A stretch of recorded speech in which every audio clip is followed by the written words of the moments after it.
Okey, bahagian B, jawab semua soalan. Nombor 1A. Menunjukkan berat 3 orang murid. Okey, yang biru pula. Mailing, settle. Sarah. Okey, perkataan lebih daripada. Maksudnya kita buat operasi tambah. Dari siapa? Daripada mailing. Kirani pula. Kurang daripada. Maksudnya operasi tolak. Daripada Sarah. Oh, kebergantungan. Nak cari Rani kena tahu Sarah dulu. Nak tahu Sarah kena tanya mailing dulu. Okey, so langkah pertama kita nak cari Rani. So sebelum cari Rani kena cari Sarah dulu.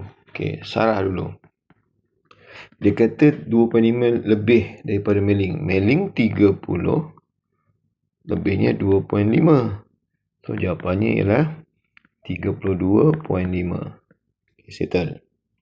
Si Rani pula dia kata kurang daripada Sarah. Itulah Sarah. So Sarah 32.5 kurangkan 4.2. Nanti akan dapat Rani. So jawapannya ialah 32.5 tolak 4.2. Tolak kan. 5 tolak 2, 3 titik puluhan. Okey, jom cikgu nak ajar. Siapa yang faham, alhamdulillah. Kalau tak faham, buat cara biasa pun tak apa. Okey, ni cikgu tunjukkan cara skill lah, skill. 30 buang 4. 30 buang 4, 26. Tambah dengan lagi yang 2 kita guna. So, jawapannya ialah 28. Okey. Lagi. 32 buang 5. 30 buang 5, 25. Tambah 2, 27. Gitu. Boleh? Tak kisah nombor apa? 46 tolak 8. Ini yang tak cukup ni lah.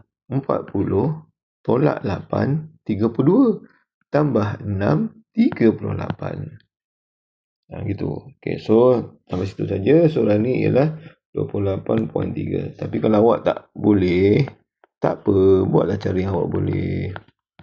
2 tak boleh pinjam. 2 tak boleh pinjam sini. 3, 2, sini 10. 10 tolak 46 tambah 28. Tinggal 2. Still jawapannya sama je. Okay, alhamdulillah.